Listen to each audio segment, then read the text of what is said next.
Marvel, c'est vraiment de la merde. Hein. Faux! D'ailleurs, j'ai déjà entendu ça quelque part. Mais... non, en vrai, ça serait plus juste de dire que Marvel, c'est devenu de la merde. Non, parce que si on veut être honnête, finalement, le MCU, c'est quasiment 35 films, sans compter les séries, et ça arrive quand même à garder un semblant de cohérence. C'est déjà un tour de force. Hein. Mais si on s'intéresse à chaque film individuellement, on voit bien que la qualité a quand même vachement baissé. Je veux dire, on est passé de ça à ça. Visiblement, faire du grand spectacle qui plaît à la rétine des fans, c'est plus vraiment la priorité de Marvel. L'attrait du public pour Marvel a quand même vachement diminué. Là, par exemple, au moment où je tourne cette vidéo, il y a le nouveau Captain America Brave New World qui sort dans à peine quelques semaines. Bah, personnellement, je m'en bats mes bollocks en vibranium trempé. Et il faut dire d'ailleurs qu'au vu des résultats des derniers Marvel en salle et des séries qui sont sorties sur Disney+, je suis pas le seul à m'en foutre. Est-ce que c'est à cause des scénarios incompréhensibles? Est-ce que c'est parce que la saga du multivers casse absolument toutes les conséquences d'un film sur l'autre? C'est peut-être la surdose de séries? Ou alors, c'est tout simplement parce que les gens en ont marre d'être pris pour des cons. Pourtant, Marvel savent bien faire des effets spéciaux. Regardez Avengers Infinity War et Avengers Endgame. Thanos fait tellement réel qu'on a l'impression qu'on pourrait lui faire des poutou-poutou. Pourquoi on est passé de Thanos à Tétanos? À côté, t'as quand même des gens qui te sortent ça. D'ailleurs, si t'aimes bien Mad Max, j'ai une vidéo pour toi sur la chaîne. C'est parti pour quelques exemples d'effets spéciaux ratés qui, selon moi, représentent exactement les problèmes de Marvel. Allez, on commence doucement avec cette scène.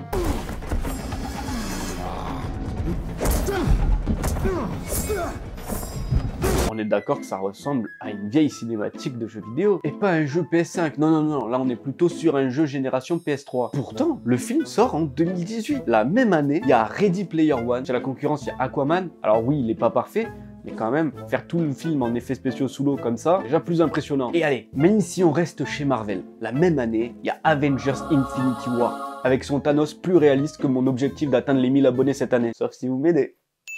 Allez, déconne pas. Abonne-toi. Bon, vous l'avez reconnu, cette scène, elle vient du film Black Panther. C'est quand même pas un petit film indépendant, là, on parle d'une grosse machine. Alors comment c'est possible que ça ressemble à cette merde? Tout simplement parce que les équipes des effets spéciaux ont eu 6 semaines pour faire cette scène. 6 semaines. Je sais pas si vous vous rendez compte, j'ai déjà monté des vidéos en plus longtemps que ça. Encore une preuve que le temps ne fait pas la qualité.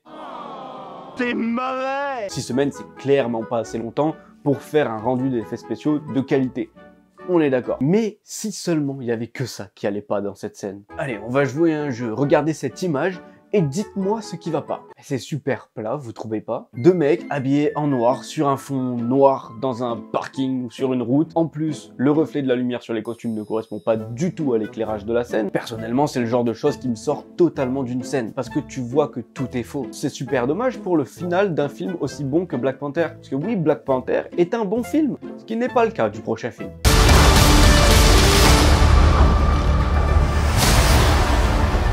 Bon, avant tout, faut que je vous dise, j'aime bien Taika Waititi, qui est le réalisateur de Thor Ragnarok et Thor Love and Thunder chez Marvel, pour ceux qui ne le savent pas. Mais c'est aussi le mec qui a fait Vampire en toute intimité, qui est une petite pépite.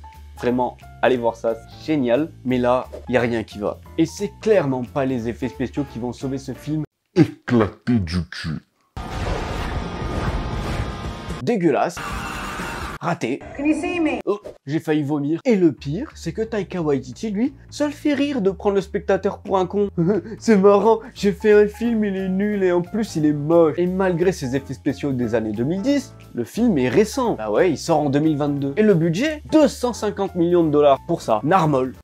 C'est bizarre, ça aussi, j'ai l'impression de l'avoir entendu quelque part. Bon, alors c'est quoi le problème cette fois pour qu'un film avec un tel budget ressemble à cette merde? C'est dégueulasse, merde! Les artistes sont devenus mauvais? Ils savent plus faire d'effets spéciaux peut-être? Bah si, parce que la même année, il y a un film qui s'appelle Top Gun Maverick et un autre petit film que pas beaucoup de gens connaissent avec pas trop d'effets spéciaux qui s'appelle Rio, Avatar 2. Oui. Vous avez bien entendu, la même année que Thor Love and Thunder, il y a Avatar 2 qui sort. Donc pourquoi Avatar 2 c'est beau alors que Thor Love and Thunder ça ressemble au fond de cuvette d'une intelligence artificielle qui aurait eu la tourista? Vous vous en doutez, c'est encore dû à des problèmes de délai de production. Mais pas que. Oui, parce que là où James Cameron, un homme des plus talentueux, a prévu tout son film de A à Z et a donné des instructions très claires aux gens des effets spéciaux, bah Marvel c'est pas comme ça qu'ils travaillent. Eux ils préfèrent demander des changements de dernière minute et donner des instructions hyper floues aux artistes des effets spéciaux, qui sont donc obligés d'improviser, sauf que vu que c'est pas ce que Marvel avait en tête, ils leur demandent de les refaire. Allez, juste parce qu'on est un peu sadique, c'est parti pour une petite compilation des pires effets spéciaux de Marvel.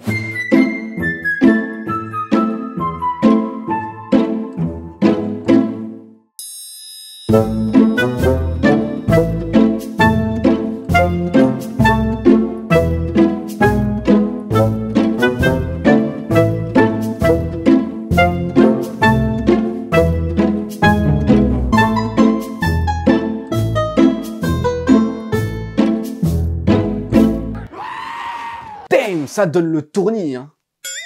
Si vous avez bien suivi, jusque-là, j'arrête pas de vous parler des délais que Marvel donne aux artistes VFX pour finir les effets spéciaux d'un film. Mais en vrai, il y a une autre raison à cet enchaînement de bouillie numérique dégueulasse que vous venez de voir. Et je pense que cette raison est d'ailleurs beaucoup plus grave que le problème de délai. Marvel s'en fout de faire des films beaux, parce qu'il considère qu'un film ne ramènera pas d'argent parce qu'il est beau. Alors pourquoi investir dans des effets spéciaux? Après, il faut dire que jusqu'à maintenant, ils n'avaient pas vraiment tort. Ouais, c'est marrant. Regardez-moi ces scènes de Spider-Man No Way Home.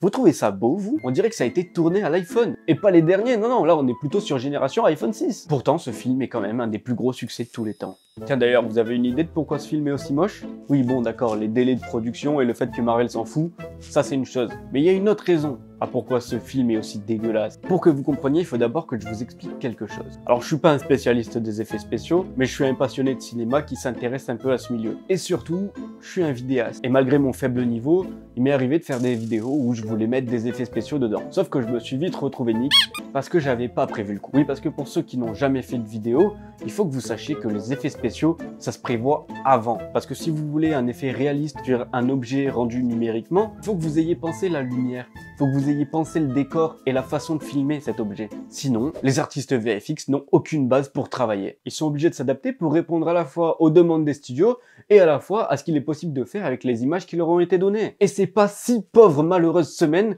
qui vont suffire pour faire ça. Voilà pourquoi Spider-Man No Way Home est aussi chum. D'un côté, t'as James Cameron qui a prévu tous ses plans et qui a créé une technologie pour faire des effets spéciaux en tournant sous l'eau. Et de l'autre côté, t'as John Watts, le réal des 3 derniers Spider-Man, qui jette un drap vert ou un drap bleu par-ci par-là en pensant que les effets spéciaux vont s'incruster comme par magie. Spoiler, ça ne se passe pas comme ça. Et là on touche à un nouveau point qui explique aussi pourquoi les effets spéciaux de Marvel peuvent être aussi désastreux selon les films. Ils mettent des réals qui ne savent pas travailler avec un aussi gros budget que celui de Marvel, ni avec autant d'effets spéciaux. Alors qu'ils donnent une chance à des réals un peu plus petits qui n'ont jamais travaillé sur des gros blockbusters de se faire une place là-dedans, c'est très bien, mais qu'ils les jettent dans le grand bain avec des instructions très floues, comme ça, direct, du jour au lendemain, sans accompagnement, c'est pas possible. Ces réals, venant de la production de plus petits films, n'ont pas l'habitude d'organiser un tournage avec autant d'intervenants, ni avec autant d'effets spéciaux. Ils se reposent donc quasiment entièrement sur la capacité des artistes VFX pour rattraper le tir par la suite, sauf que comme je vous l'expliquais avant, ça marche pas comme ça. Ouais bon, et aussi Marvel choisissent des réals comme cette grosse tanche de John Watts. Pardon, c'était méchant.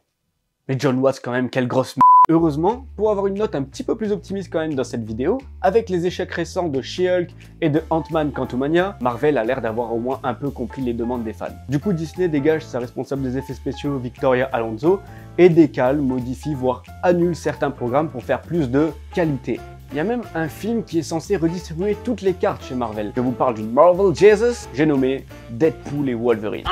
Qui est super fun, d'accord, mais qui est aussi moche que les autres. Non mais regardez les bras de Hugh Jackman. Pourquoi tu fais ça, film? Il a pas de bras pour que tu sois obligé de lui en faire en CGI? Je veux dire, ça doit être vraiment nécessaire pour qu'il choisisse de lui faire des faux bras dégueulasses au lieu d'utiliser ses vrais bras. Ah bah en fait non. Ouais. Visiblement Marvel a tout compris. Hein. Enfin bref, si seulement les effets spéciaux étaient le seul problème de Marvel et de Disney en général d'ailleurs. Et on n'oublie pas la concurrence, parce que je me remets toujours pas de la scène des bébés dans The Flash. Espérons seulement qu'avec les échecs de la plupart de ces films récemment, les studios comprennent et décident de faire plus de qualité. Pour le plaisir des fans, hein, mais aussi et surtout pour les artistes qui travaillent sur ces films, parce que leur climat de travail doit pas être foufou. Surtout que Disney c'est quand même une des plus grosses sociétés de production, donc ils représentent une part très importante du chiffre d'affaires des studios de VFX, qui sont obligés d'accepter leurs conditions, sinon ils perdent beaucoup d'argent. Allez, c'est la fin de ce petit aparté sur les problèmes de Marvel. Nous on se retrouve la semaine prochaine pour une toute nouvelle vidéo. Si ce format vous a plu, n'hésitez pas à me le faire savoir, dites-le moi dans les commentaires, lâchez un pouce et puis surtout